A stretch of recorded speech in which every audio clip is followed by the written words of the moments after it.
Number 7. Here You Come Again, written by Barry Mann and Cynthia Weil, released in 1977 on the album of the same name, RCA Records, produced by Gary Klein.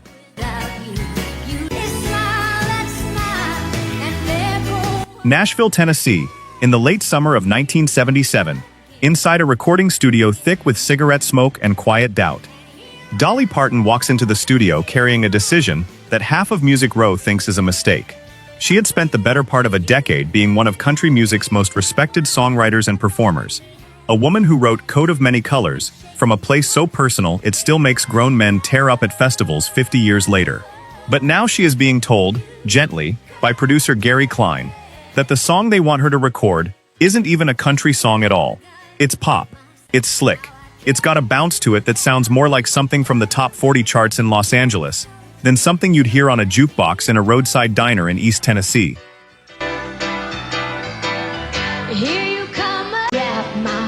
The warning came from more than one direction. Her longtime fans, the ones who had followed her since her days on the Porter Wagoner Show, worried out loud that she was selling out. Some radio programmers in traditional country markets flat out told her people this song was too pop for their playlists. Even inside her own camp there was hesitation, because Dolly Parton crossing over into mainstream pop in 1977 wasn't just a stylistic risk, it was a referendum on who she was allowed to be. Country music in the 1970s had unwritten rules, and one of them was that you didn't leave. You didn't go pop. Not if you wanted to keep your credibility. Dolly recorded it anyway, walking into those sessions fully aware that Nashville had a long memory for any artist it decided had turned its back on the genre that raised them, and that this decision could not easily be undone once the record hit shelves.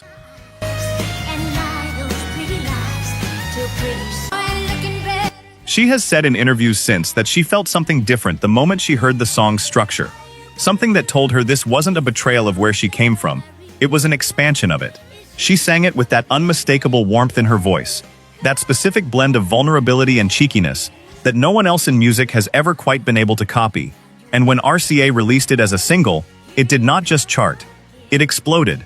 Here You Come Again became her first #1 on the Billboard Hot Country Songs chart, to also crack the pop top 10, peaking at number 3 on the Billboard Hot 100. It eventually went gold, and by some later industry tallies, sold well over 1 million copies as a single in its own right.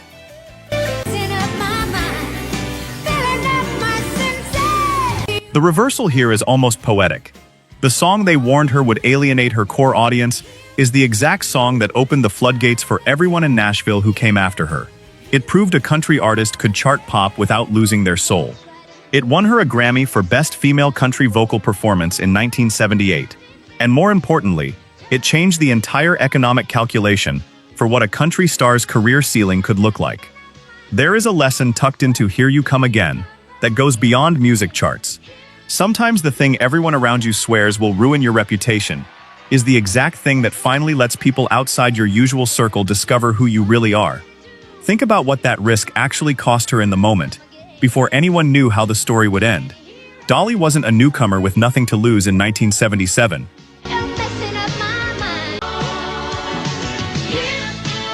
She had already spent years building a name inside a very specific world, a world with its own gatekeepers, its own unspoken rules about authenticity, its own long memory for anyone who seemed to be reaching past their lane. Walking away from that comfort, even partially, even just for one song, meant risking the very foundation she had spent a decade laying brick by brick. If you've ever stood at a crossroads in your own life, staying in the room where everyone already respects you, or stepping into a room where you'd have to prove yourself all over again, you already understand exactly what was on the table for her that summer.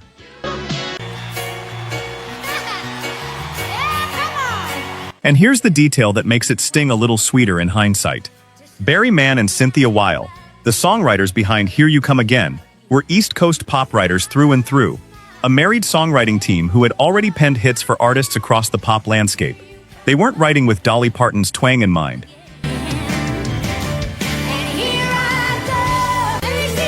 When the song reached her, it arrived as pure pop bones with no country skeleton underneath it at all. It was up to her, and her alone, to decide how much of herself to fold into it, how much steel guitar warmth to layer under that bouncy pop chorus, so it would still sound unmistakably like her, and nobody else.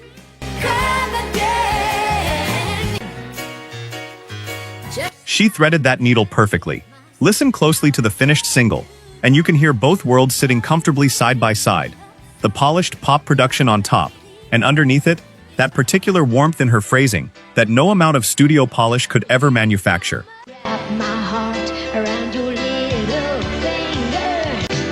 That's the reason the song worked when so many other crossover attempts by other artists in that era fell flat and felt forced. She didn't abandon who she was to chase a bigger audience. She let the bigger audience come find her instead.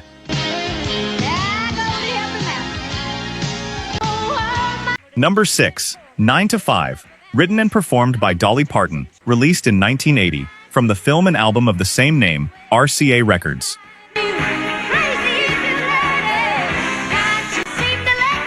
This one starts with fingernails. In 1980, Dolly Parton was cast in her first major film role, 9 to 5, alongside Jane Fonda and Lily Tomlin, playing Dolly Rhodes, a character who becomes an accidental workplace revolutionary. The studio wanted a theme song. Dolly, who had never written a movie theme in her life, was handed the assignment almost as an afterthought, the kind of task studios throw at a musician-turned-actress without expecting much beyond serviceable background music.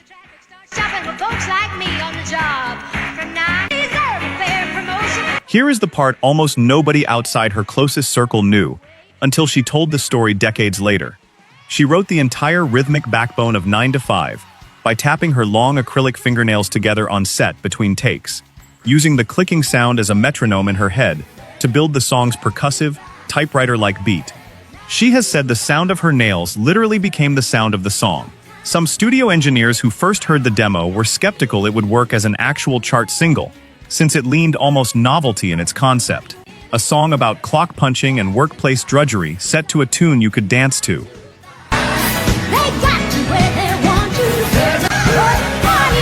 They were wrong to worry. 9 to 5 hit number 1 on the Billboard Hot 100 in February 1981, her first and only song to top that chart. It also hit number 1 on the country charts. It earned her an Academy Award nomination for Best Original Song and a Grammy Award for Best Country Song. The film itself became a cultural touchstone for working women navigating unequal pay and workplace harassment, and the song became something bigger than a movie tie-in. It became an anthem that outlived the film's box office run by generations.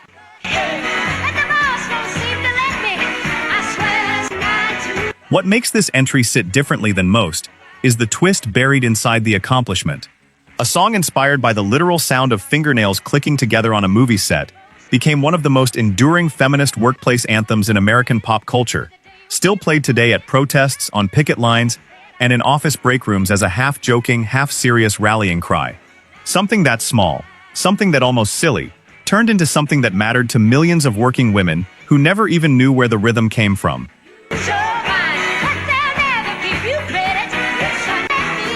There's another layer to this story worth sitting with. Dolly Parton had never written or recorded a song for a film before 9 to 5. She wasn't handed a script and told to write background music.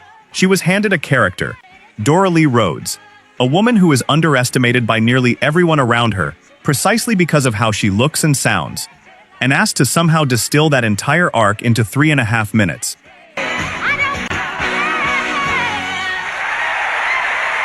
It's easy now, decades later, to hear those opening lines about tumbling out of bed and stumbling to the kitchen as instantly familiar, almost inevitable, the way we do with songs that have been culturally absorbed for generations. But nothing about that opening was inevitable when she was writing it. She was translating a character's entire emotional reality, exhaustion, resentment, humor, resilience, into a rhythm she built with her own hands on a movie set between takes, with zero guarantee any of it would land.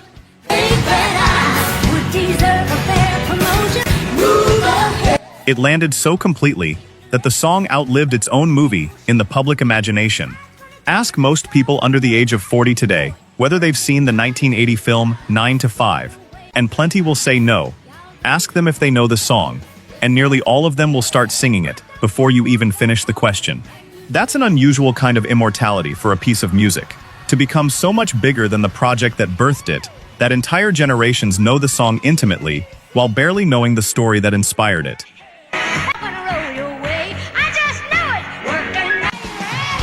Somewhere in that gap between forgotten film and unforgettable anthem sits one of the clearest examples of what makes a Dolly Parton song different from an ordinary hit. It doesn't just describe a moment, it becomes a permanent fixture in how people talk about their own working lives, whether they're clocking in at a factory, a call center, or a corner office 50 years later. You're in the same boat with a lot of you living. Number 5, Islands in the Stream. Dolly Parton and Kenny Rogers, 1983.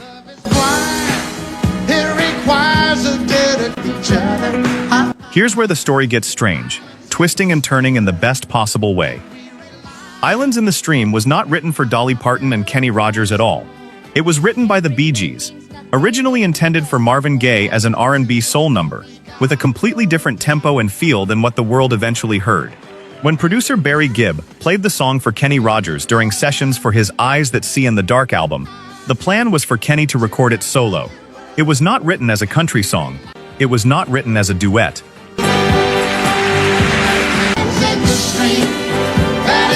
The warning, if you can call it that, came from inside the room itself.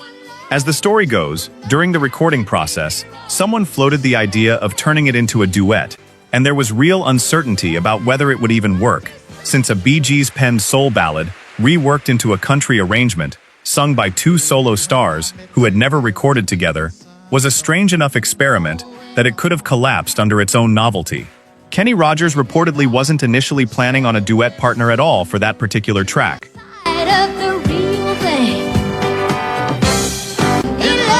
Dolly Parton was brought in, and the chemistry between her and Kenny was immediate and undeniable, the kind of natural vocal blend producers spend careers chasing and rarely find. The transgression, in structural terms, is the genre bending itself, taking a Bee Gees disco soul composition and repositioning it as a country crossover duet, something that shouldn't have logically worked, given how differently those genres were coded in the American music landscape of the early 1980s. No one and you just walk in the night, just slow, baby. It became one of the best-selling country duets of all time. Islands in the Stream hit number 1 on the Billboard Hot 100, the Billboard Hot Country Songs chart, and the Adult Contemporary chart simultaneously, a rare feat. It sold well over 1 million copies, and is frequently cited among the greatest duets in American music history. The song's success cemented Dolly and Kenny as one of the most beloved musical partnerships of their era, one that fans still request they perform together decades later, right up until Kenny Rogers' passing in 2020. The reflective truth in this one is almost too on the nose to need saying, but it deserves saying anyway. Sometimes the song that becomes your signature wasn't written with you in mind at all. Sometimes it's handed to you sideways, through someone else's rejected draft, and it becomes yours anyway, because you're the one who knew what to do with it.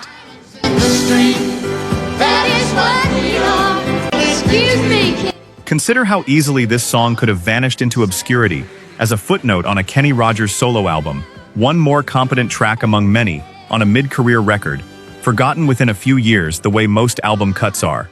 Instead, because two artists from different corners of the same industry were willing to blend their voices on something neither of them originally wrote for themselves, it became a permanent fixture at weddings, karaoke nights, and classic country radio countdowns for over 4 decades.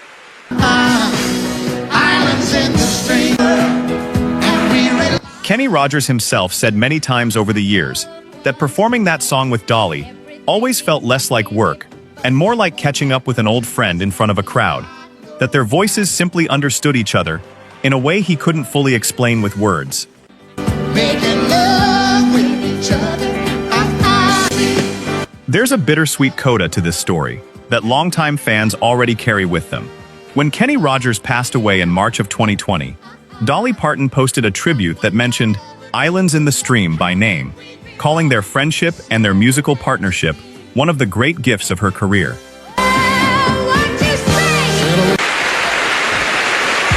A song born from someone else's leftover material, reshaped into a duet almost by accident, ended up becoming one half of one of the most cherished musical friendships in American entertainment history. The kind of bond that outlasted trends, outlasted decades, and ultimately outlasted one of the two people who made it famous.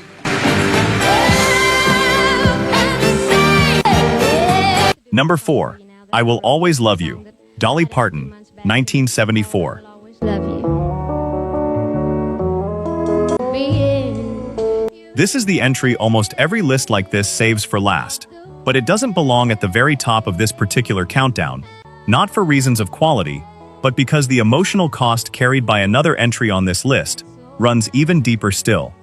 Even so, I Will Always Love You carries a story so layered, so full of quiet courage, that it needs its own space here before we move any further. treat you kind.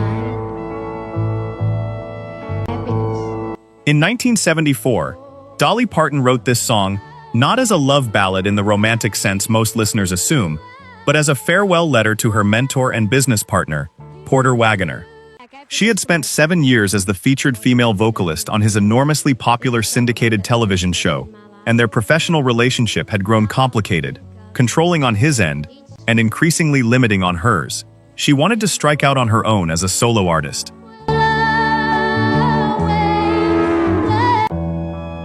Porter did not want to let her go. The warning came directly from Porter Wagoner himself, who reportedly threatened legal action if she left the show and their business partnership. Instead of arguing with him in a boardroom, Dolly did something almost unheard of. She wrote him a song.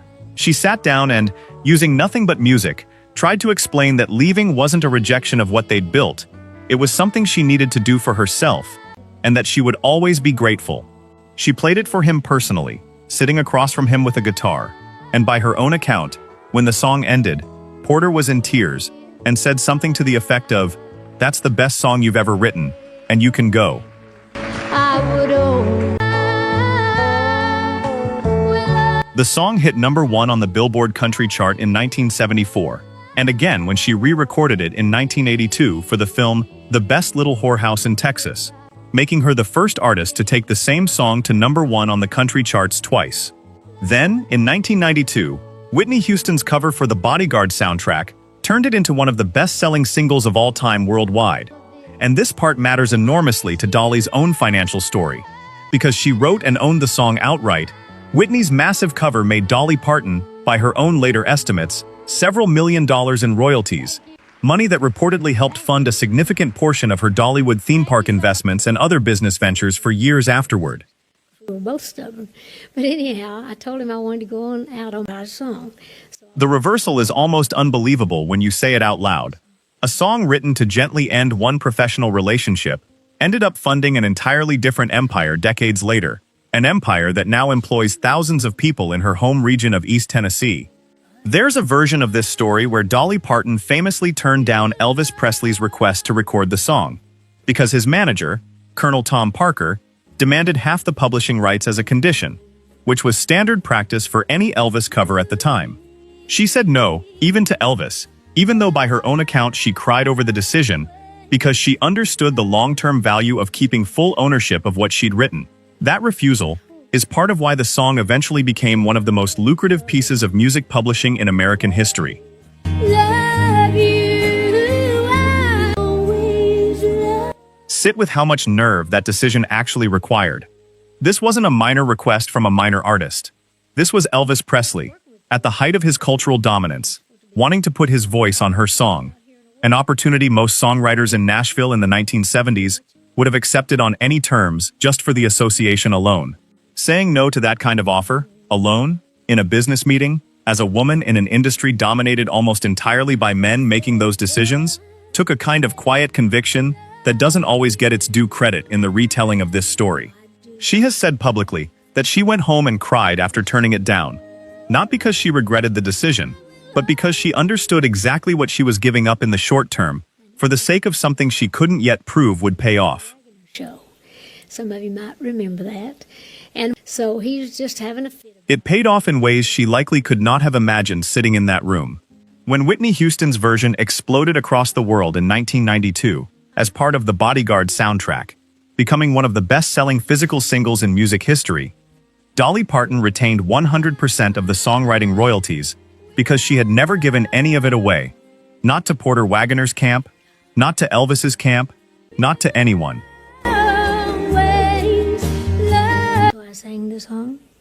She has spoken candidly in interviews about receiving a royalty check so large after Whitney's version took off that she initially assumed there had been a clerical error.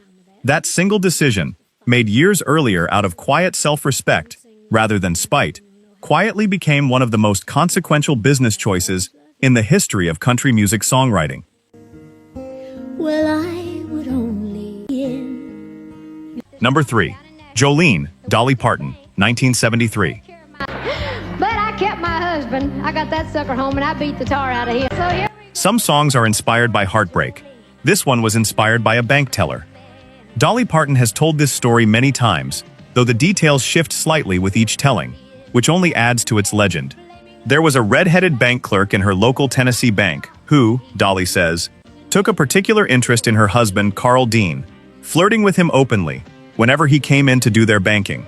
Dolly has laughed about it in interviews, saying the woman was strikingly beautiful, tall, with red hair, and that she made her nervous every single time. But the deeper warning underneath the song isn't really about that bank teller specifically.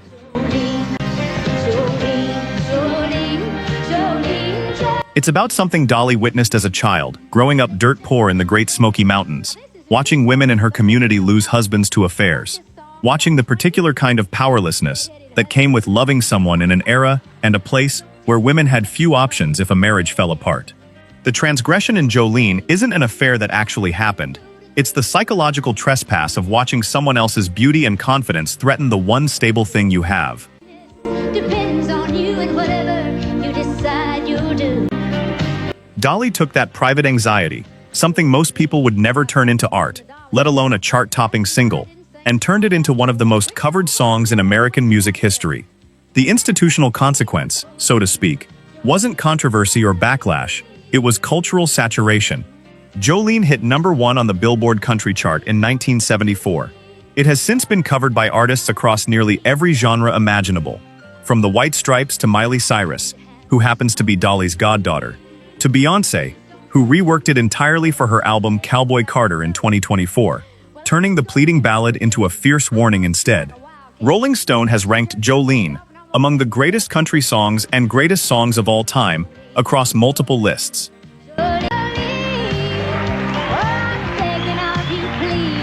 Here's the twist that gives this entry its emotional weight. That real bank teller, the one who inspired the song, reportedly never knew the song was about her until years later, when she happened to hear it on the radio and put the pieces together herself. Dolly has said she ran into her afterward, and the woman just laughed about it. A private, almost embarrassing insecurity, one most people would never admit to feeling, let alone broadcast to the world, became one of the most enduring songs about vulnerability and jealousy ever written, precisely because it was honest instead of composed to look strong.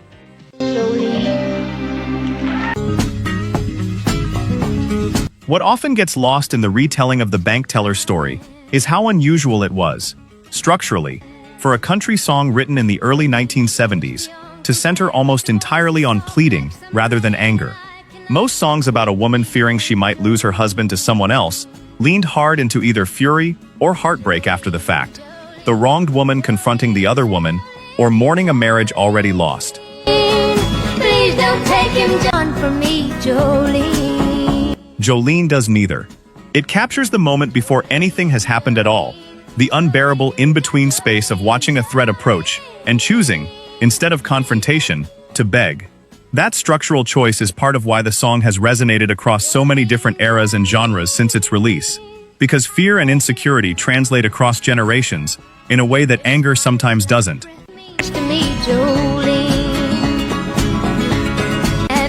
Anger dates a song, vulnerability doesn't.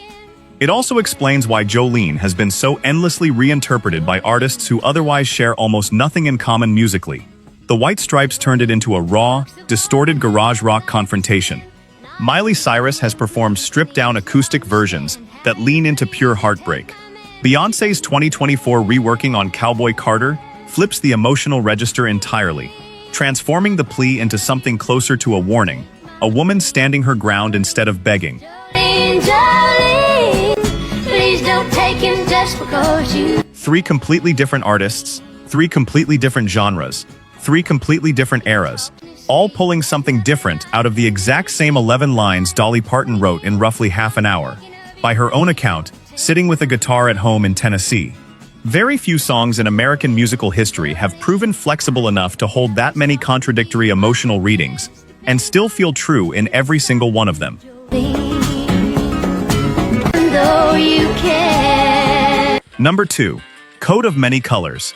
Dolly Parton, 1971. I recall a box of rags someone gave me piece for small. This is the song Dolly Parton has called, on more than one occasion, the most meaningful piece of writing of her entire career. And to understand why, you have to go back to a moment of real childhood pain. My mama made for me was made only my coat. Dolly grew up as one of 12 children in a one-room cabin in the Smoky Mountains of Tennessee, in a family with almost no money. One winter, her mother sewed her a coat out of a box of rags and fabric scraps that a local relative or neighbor had given the family, because there was no money for a store-bought coat. Her mother told her, while she stitched it together piece by piece, the biblical story of Joseph's coat of many colors, framing the patchwork garment as something special, rather than something to be ashamed of. The warning came the moment Dolly wore that coat to school. Seasons of my youth, sewing every piece with love she made. Other children mocked her mercilessly. They laughed at the mismatched fabric, called her poor, made her feel, in her own words later in life, like the coat marked her as something less than the other kids. It is one of the rawest and most specific memories of humiliation she has ever spoken about publicly, and by every account she has given, it stayed with her for the rest of her life, a formative wound from childhood that never fully closed. Mama sewed the rags, and I just couldn't wait. The transgression, structurally speaking, is what Dolly did with that memory decades later. Instead of burying it, instead of letting it remain a private source of shame, she turned it into a song that reframes the entire experience, insisting to the world and to herself that she was rich in the things that mattered, in a mother's love, even while other children ridiculed her poverty. The institutional consequence of the song wasn't controversy, it was recognition. Coat of Many Colors became so beloved and so central to her identity that the Country Music Hall of Fame has cited it as one of the most significant songs in the genre's history, and Dolly herself has said it's the song she is proudest of writing, ranking it above even her biggest commercial hits. I could be and making fun of me in my coat. The reversal is the whole point. The exact moment that was supposed to break a poor little girl's spirit in a rural Tennessee schoolyard became, decades later, the emotional cornerstone of one of the most respected musical careers in American history. Dolly later turned the story into a best-selling children's book and a television movie, extending its reach to generations of kids who never lived through anything close to rural 1950s Appalachian poverty, but who understood, instantly, what it feels like to be laughed at for being different.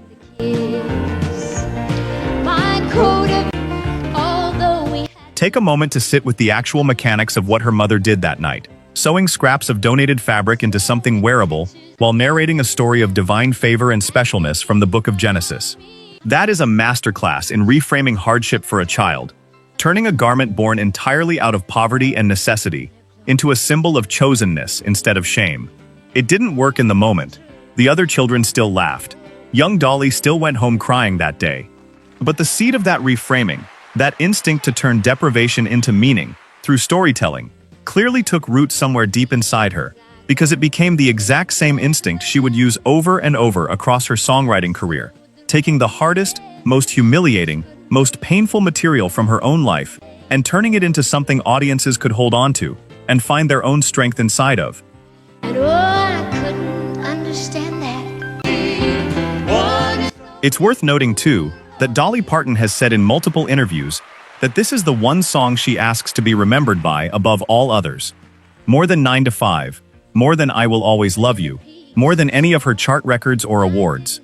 When a woman who has sold over 100 million records worldwide, who has more Grammy nominations than almost any female artist in history, tells you the song she's proudest of is the one about a homemade coat and a mother's love, rather than any of her biggest commercial hits, that tells you something important about where she believes real value actually lives. Not in the size of an achievement, but in the truth underneath it. And I recall a box of rags that someone... There's a quiet detail that deserves mention here, something that threads back to a story we'll return to at number 1. The same mother who sewed that coat, and who filled young Dolly's head with stories and songs from the Bible and from Appalachian oral tradition, is the same emotional wellspring Dolly kept returning to throughout her songwriting career, including in the final song on this list, which was written under circumstances far heavier than a schoolyard memory. Well, I hurried off to school. Mama sewed in every stitch. Number 1. The Seeker, Dolly Parton, 1975. A poor sinful creature, our teacher. Let's slow down here, because this final entry deserves more care than a quick countdown beat. The story behind this one circles back to something Dolly has spoken about only rarely across her long career, and it's arguably the most emotionally costly composition on this entire list. The song she wrote while sitting at her mother's bedside, wrestling with words that refused to come easily. And you are a teacher. Keep me low. In interviews given later in her life, Dolly Parton has described writing songs during periods of profound grief within her family, using music the way some people use prayer, as a private processing mechanism rather than a commercial product. While specific chart-topping singles get most of the commercial attention on lists like this one, Dolly has said that some of her most personally costly writing sessions never became her most famous songs. They became the ones that cost her the most to finish. And you are a keeper. And you. The warning, in this case, didn't come from a producer or a record label executive or an ex-partner. It came from within herself. The very real and human hesitation about whether some pain is too personal to turn into public art. She has spoken about sitting with unfinished lyrics for years at a time, unable to complete certain songs because doing so meant fully processing losses in her family, particularly the deaths of siblings and, later in her life, her parents. Music, for Dolly, has always walked a tightrope between healing and reopening a wound.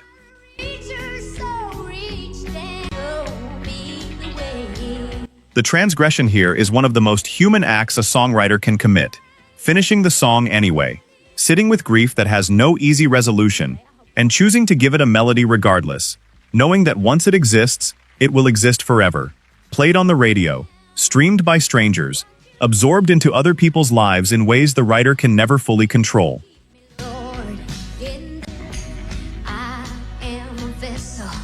There is a particular kind of exposure that comes with writing about grief instead of writing about a breakup, or a rivalry, or a fleeting romance.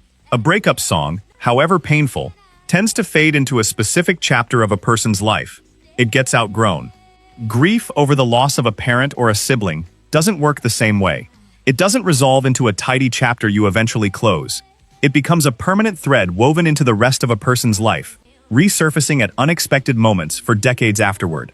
To write a song from inside that kind of loss means accepting that the song will never fully belong to the past either, that performing it years or decades later will still, occasionally, without warning, reopen something raw in front of a live audience. There is no ego reach down. Dolly Parton has talked about growing up in a household saturated with music and storytelling from the very beginning, long before any of it became a career. Her mother sang old ballads and hymns passed down through generations of Appalachian oral tradition, songs about death, faith, and hardship that had been sung in those same mountains for 100 years before Dolly was ever born. That tradition treated music not as entertainment separate from real life, but as one of the primary tools a family used to process real life, its joys and, just as often, its losses. Grief songs weren't unusual or taboo in that world. They were expected. They were, in a sense, one of the only socially acceptable places a person in that culture, at that time, was permitted to fully express sorrow out loud. I am a loser that won't. Carrying that inheritance into a 6-decade career in the commercial music industry meant Dolly Parton never fully separated the private, familial use of music from the public, professional use of it. For most artists who came up through more mainstream, urban music scenes, there's often a clear line between the songs written for the world and the raw material of a person's actual private pain, a line carefully managed by publicists, producers, and image consultants. Dolly's catalog suggests she never fully accepted that line, or at least never fully trusted it. The same instinct that made her write Coat of Many Colors about being humiliated as a child is the same instinct that, later in life, made her willing to sit with unfinished songs about losing people she loved, rather than simply setting the subject aside entirely and writing something safer and more commercially predictable instead. Show you the way. I That refusal to look away from the hardest material in her own life is, according to nearly every biographer, journalist, and fellow musician who has studied her career closely, the single clearest explanation for why audiences across multiple generations, multiple genres, and multiple decades have never stopped trusting her. Trust, in an industry built so heavily on image and performance, is an unusually rare and unusually fragile thing to sustain for 60 years. Dolly Parton sustained it by consistently choosing honesty over image, even when honesty was the harder, slower, more painful path to walk.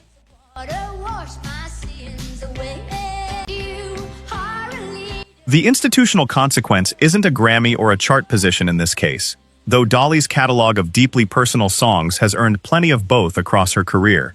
The consequence is quieter and arguably heavier. These songs became the emotional backbone that critics and biographers point to when they try to explain why Dolly Parton, unlike so many artists who crossed over from country roots into pop stardom, never lost the trust of her original audience. Her willingness to keep writing from that raw, unfiltered place, the same place that produced Coat of Many Colors, is what industry historians and music journalists frequently cite as the reason her career has spanned 6 decades, without the credibility collapse that ends so many other artists' relevance.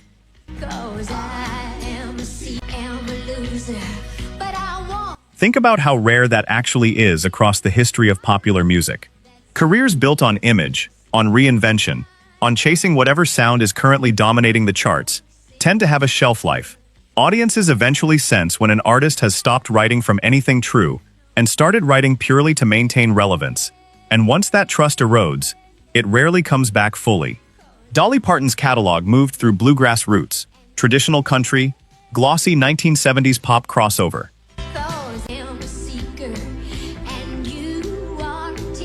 1980s film soundtrack work, bluegrass again later in her career, and eventually collaborations across country, pop, and even rock. And at every single stop along that winding path, audiences stayed with her. The connecting thread wasn't genre consistency, it was emotional consistency. Whatever the arrangement sounded like on any given record, listeners could sense that the person singing it was still telling the truth about something that had actually happened to her, or to someone she loved.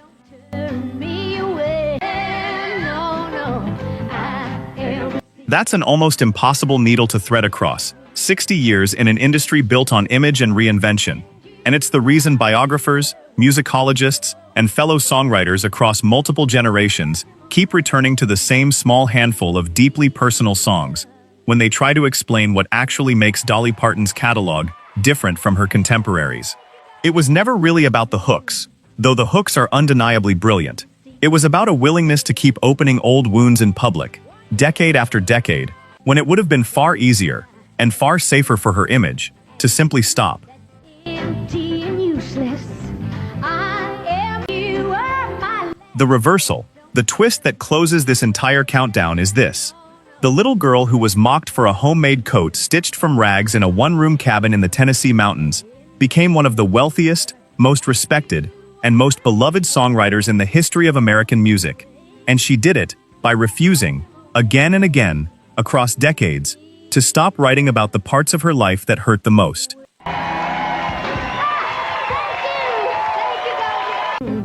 There is something almost mathematically fitting about closing this list here, at the quiet intersection of grief, family, and unfinished songs, rather than at the loudest, most commercially explosive entry on this entire countdown.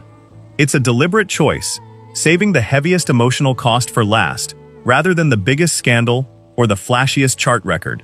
Chart positions can be measured, sales figures can be counted, but the actual cost of sitting down at a piano or picking up a guitar while grieving someone you love and choosing to keep working instead of putting the instrument down isn't something that shows up on a Billboard chart at all. It shows up decades later, in interviews where an artist in her 70s and 80s can still speak about a difficult song with a catch in her voice, still remember exactly where she was sitting when she wrote a particular line, still feel the weight of it as if no time had passed at all between then and now.